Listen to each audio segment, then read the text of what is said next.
बस कुछ दिन और बहुत जल्द पता चल जाएगा कि इस देश की सबसे बड़ी अदालत और उसके सबसे बड़े जज देश की जनता, देश के लोकतंत्र और यहाँ के भविष्य के साथ खड़े हैं या फिर भाजपा, आरएसएस और मोदी के एजेंडे के साथ, नफरत फैलाने वाले एजेंडे के साथ। यूं समझिए तो न्यायपालिका की सबसे कठिन इम्तिहान की तारीख तय हो गई है। प्लेसेस ऑफ वर्शिप एक्ट के मामले में सुप्रीम कोर्ट का फैसला भारत का भविष्य तय करने जा रहा है, आपके बच्चों का भविष्य तय करने जा रहा है कि आपके लाडले आने वाले वक्त में काम धंधा करेंगे, नौकरी करेंगे या उनके हाथों में तलवार देकर आतंकवादी बना दिया जाएगा। एक तरफ न्यायपालिका का सबसे बड़ा इम्तिहान है, दूसरी तरफ इलाहाबाद हाईकोर्ट के मिलाड लोग अलग उदाहरण सेट करने में लगे हुए हैं। वैसे तो जज लोग अक्सर कहा करते हैं कि न्याय सिर्फ होता नहीं चाहिए बल्कि होते हुए दिखना भी चाहिए। जजों को सिर्फ निष्पक्ष होना ही नहीं चाहिए बल्कि दिखना भी चाहिए कि निष्पक्ष है। परंतु अमृतकाल में बेहयाई इस कदर बढ़ गई है कि दिखावा भी नहीं होता और यहीं से सवाल पैदा होता है कि क्या न्यायपालिका का सांप्रदायिकरण घोषित तौर पर हो चुका है। इलाहाबाद हाईकोर्ट के जजों का कारनामा जरूर देखिएगा। मनरेगा मजदूरों को लेकर चौंकाने वाली कहानी सामने आई है। लगभग 40 लाख मजदूर बेरोजगारी के मोड़ पर खड़े कर दिए गए हैं। दूसरा झटका है कि यदि आप महीने का 8,000 कमाते हैं तो आपका राशन बंद हो सकता है और नहीं बंद किया, अपने से नहीं बंद किया तो फिर मामला गड़बड़ भी हो सकता है। पूरी कहानी बड़ी महत्वपूर्ण है, ध्यान से सुनिएगा। उधर उत्तर प्रदेश की रामराज्य सरकार ने लोकतंत्र की अम्मा को और मजबूत करने का ऐलान कर दिया है। सारे मुद्दे बेहद महत्वपूर्ण हैं, टकटकी लगाकर सुनते जाइए। मगर उससे पहले आप सभी से एक छोटी सी अपील है, पहली बार है तो चैनल को सब्सक्राइब करके घंटी बजा दीजिएगा। टन से तुरंत कर लीजिए काम। हर एक वीडियो को लाइक और शेयर करना आपकी जिम्मेदारी है। इसके अलावा आप जानते हैं कि हम किसी धरना सेठ या राजनीतिक दल के दम पर नहीं चलते, तभी आपके मुद्दों पर खुलकर बात हो पाती है। हमारा काम पसंद आता हो तो इस QR कोड या फिर मोबाइल नंबर का प्रयोग करते हुए जो भी हो सके आर्थिक सहयोग भेजने का प्रयास जरूर करें ताकि गोदी मीडिया के जहर को कम करने का हमारा ये छोटा सा प्रयास चलता रहे। यूपी का नकली राम राज्य लोकतंत्र पर भारी पड़ने लगा है। रामराज्य में प्रोटेस्ट करना मना हो चुका है।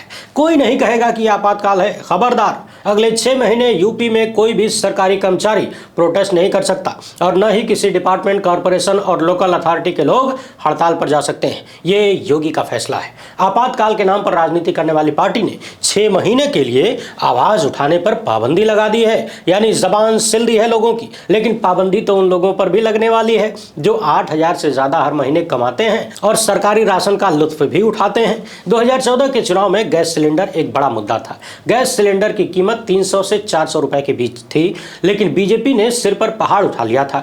स्मृति ईरानी तो जहां देखिए गैस सिलेंडर लेकर प्रोटेस्ट करने बैठ जाती थी। महंगाई एक बड़ा मुद्दा था। लोकसभा चुनाव में मोदी ने एक नारा दिया कि बहुत हुई महंगाई की मार, अब की मार मोदी सरकार। चुनाव कांग्रेस हार गई। मोदी सत्ता में आए और लाल किले से अपने पहले ही भाषण में मोदी ने नारा दिया कि जो लोग सक्षम हैं, जो अपना खर्चा संभाल सकते हैं, वो गैस सब्सिडी छोड़ क्यों नहीं देते।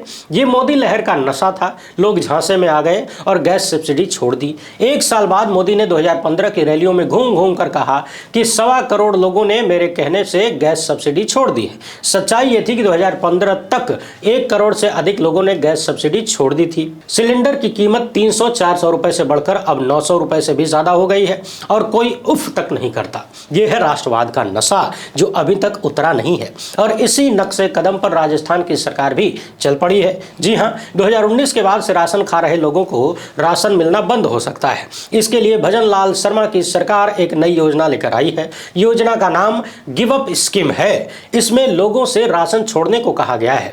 भजन लाल की सरकार ने कुछ शर्तें तय की हैं, जैसे कि अगर आपकी आय 1 लाख रुपया सालाना से ज्यादा है तो आपको राशन नहीं मिलेगा, यानी 8,500 रुपया प्रति महीना अगर आप कमाते हैं तो आपको राशन नहीं मिलना है। योजना की 3 शर्तें हैं। पहली ये कि अगर आप इनकम टैक्स देते हैं तो आपको राशन नहीं मिलेगा। अगर आप 1 लाख से ज़्यादा सालाना कमाते हैं तो आपको राशन नहीं मिलेगा। अगर आपके पास कार है तो आपको राशन नहीं मिलेगा। भजन लाल की सरकार ने एक फॉर्म जारी किया है और इस फॉर्म को भरकर डीलर के पास जमा करना है और अगर कोई ऐसा नहीं करता है तो 31 जनवरी 2025 के बाद, यानी 2 महीने बाद उसका राशन बंद हो जाएगा। राजस्थान की कुल जनसंख्या लगभग 6 करोड़ है। 2022-23 के आंकड़ों के मुताबिक राजस्थान में इनकम टैक्स देने वालों की संख्या 50 लाख के करीब है। राजस्थान में रजिस्टर्ड गाड़ियों की संख्या की बात करें तो ये 2 करोड़ के करीब है और 2011 की जनगणना के मुताबिक राजस्थान में 1,25,81,000 से ज्यादा परिवार हैं और इसके 8% परिवारों के पास 4 पहिया वाहन है, यानी लगभग 10 लाख घरों में कार है। इस तरह देखें तो कुल मिलाकर राजस्थान सरकार की सिर्फ 2 शर्तों से लगभग 1 करोड़ लोगों का राशन बंद हो सकता है और सालाना 1 लाख से ज्यादा कमाने वालों की संख्या को जोड़ लें तो 6 करोड़ की आबादी का ये आधा हो जाएगा। सवाल यह है कि जब देश में इतनी ज्यादा महंगाई है, दाल 200 रुपया किलो बिक रही है, 80 करोड़ से ज्यादा लोग मुफ्त राशन के भरोसे जिंदा है, तो राजस्थान सरकार अचानक से राशन क्यों बंद करने लगी है? मुख्यमंत्री भजन लाल शर्मा के इस अभियान को लेकर दीप नाम के एक यूजर ने लिखा कि राजस्थान सरकार ने जो गिव अप अभियान चलाया है, इसके अंतर्गत वो परिवार जिसमें आयकर दाता हो, महीने के 8,000 रुपए कमाता हो और जिसके पास 4 पहिया वाहन हो या गाड़ी हो, या तो वो अपना नाम हटवा ले, नहीं तो उनसे कूड़े वाले गेहूं का बाजार मूल्य वसूला जाएगा। अरे भाई, राजस्थान में कौन सा ऐसा परिवार है जो महीने के 8,000 नहीं कमाता? मनरेगा में काम करने वाले को 240 रुपया मिलता है, 1,000 2,000 और कमा लेता होगा मेहनत मजदूरी करके। क्या वो गरीब नहीं है? साफ साफ बंद कर दो। ये नाटक क्यों कर रहे हो? आयकर दाता और गाड़ी का तो समझ में आता है, लेकिन ये 1 लाख समझ से परे है। बात तो सही है, अगर आप राजस्थान में 1 लाख से ज्यादा कमाने वालों का राशन बंद करेंगे तो करोड़ों परिवार आ जाएंगे, क्योंकि इनकम टैक्स देने के मामले में राजस्थान 5वें नंबर पर है। ज्यादातर लोग खेती किसानी और व्यापार करते हैं, लेकिन राजस्थान यूपी बिहार के मुकाबले ज्यादा समृद्ध है। सवाल यह है कि अगर राजस्थान में भजन लाल शर्मा ने राशन बंद कर दिया तो बीजेपी के कितने राज्य इस योजना को अपने यहां लागू करेंगे? क्या राजस्थान में योजना कामयाब होने के बाद यूपी में लागू की जाएगी? वैसे मुझे नहीं लगता कि फिलहाल यूपी में लागू की जाएगी। अरे भाई, 2027 में चुनाव है, बल्कि राशन बढ़ाया जा सकता है। मध्य प्रदेश और उत्तराखंड में लागू की जा सकती है। मध्य प्रदेश और उत्तराखंड का क्या होगा? वैसे मध्य प्रदेश में भी इस योजना को लागू किया जा सकता है, यानी राशन बंद किया जा सकता है कुछ लोगों का, क्योंकि वहां भी चुनाव बड़ी देरी से है। तो जिन जिन राज्यों में चुनाव हो चुके हैं वहां पर राशन खतरे में माना जा सकता है। सवाल यह है कि बीजेपी शासित किन किन राज्यों में ये योजना लागू की जाएगी? ये सवाल बड़ा है, क्योंकि यूपी में योगी ने मुसलमानों के घरों पर बुलडोजर चलवाना शुरू किया तो बीजेपी के हर सीएम ने फॉलो किया। और वैसे भी छत्तीसगढ़, यूपी, मध्य प्रदेश, राजस्थान, महाराष्ट्र जैसे राज्यों में चुनाव भी बहुत दूर है। महंगाई इतनी है कि राशन बंद हो गया तो 80 करोड़ परिवारों का बजट बिगड़ सकता है, लोगों को खाने के लाले पड़ सकते हैं। इस बीच राहुल गांधी ने आरोप लगाया है कि मोदी की सरकार जीएसटी में टैक्स का एक और स्लैब बढ़ाने जा रही है। जाहिर है कि अगर जीएसटी में एक और स्लैब आता है उसका बोझ आम आदमी पर ही पड़ेगा, यानी आपके सिर पे पड़ेगा, मिडिल क्लास पर पड़ेगा, क्योंकि इस सरकार में तो धन्ना सेठों ने जमकर माल कमाया है, तो जीएसटी का बोझ मिडिल क्लास को ही उठाना है। राहुल गांधी ने एक्स पर लिखा कि पूंजीपतियों को छूट और आम आदमी से लूट का एक और उदाहरण देखिए। एक तरफ कॉर्पोरेट टैक्स के मुकाबले इनकम टैक्स लगातार बढ़ रहा है, दूसरी तरफ मोदी सरकार गब्बर सिंह टैक्स से और ज्यादा वसूली की तैयारी कर रही है। सुनने में आ रहा है कि जीएसटी से लगातार बढ़ती वसूली के बीच सरकार एक नया टैक्स स्लैब पेश करने जा रही है। आपकी जरूरत की चीजों पर जीएसटी बढ़ाने की योजना है। जरा सोचिए, अभी शादियों का सीजन चल रहा है, लोग कब से पाई पाई जोड़कर पैसे इकट्ठा कर रहे होंगे और सरकार इसी बीच 1,500 रुपए से ऊपर के कपड़ों पर जीएसटी 12% से बढ़ाकर 18% करने जा रही है। ये घोर अन्याय है। अरबपतियों को टैक्स में छूट देने और उनके बड़े से बड़े कर्ज माफ करने के लिए गरीब और मिडिल क्लास परिवारों की मेहनत की कमाई को टैक्स के द्वारा लूटा जा रहा है। राहुल गांधी ने अपनी पोस्ट के जरिए कहा कि 2019-20 में जीएसटी का कलेक्शन 5,98,000 करोड़ से ज्यादा था। इसके बाद कारपोरेट टैक्स 5,56,000 करोड़ से ज्यादा था। फिर तीसरे नंबर पर 4,92,654 करोड़ के साथ इनकम टैक्स का नंबर था। 5 साल बाद इसमें गजब परिवर्तन हुआ है। अब मिडिल क्लास को सबसे ज्यादा निचोड़ा जा रहा है। 2024-25 में इनकम टैक्स बढ़कर 11,87,000 करोड़ का हो गया, जबकि जीएसटी अब दूसरे नंबर पर है और 10,61,000 करोड़ से ज्यादा है। तीसरे नंबर पर अब धन्ना सेठों का टैक्स है, जो कि सबसे कम 10,20,000 करोड़ हो गया है। यह बताता है कि पिछले 5 साल में टैक्स की वसूली तो बढ़ी है, लेकिन सबसे ज्यादा टैक्स मिडिल क्लास सैलरी वाले लोग दे रहे हैं और उसके बाद जीएसटी देने वालों का नंबर आता है, फिर अडानी अंबानी का नंबर आता है। यानी देश की 90% आबादी अडानी अंबानी जैसे धन्ना सेठों से ज्यादा टैक्स भर रही है। यही टैक्स टेररिज्म है। अब मनरेगा वालों का हाल सुनिए।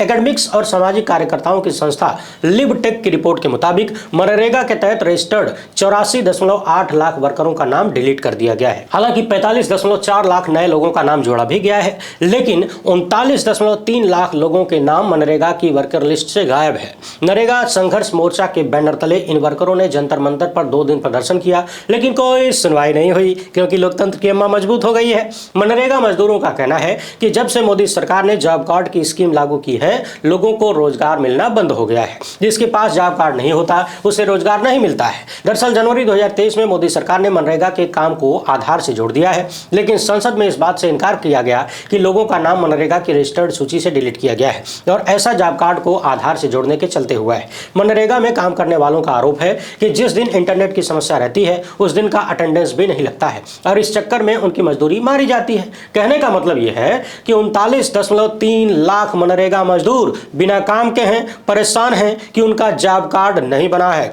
तो अगर इनका राशन बंद हो जाता है तो ये कैसे जिएंगे कैसे?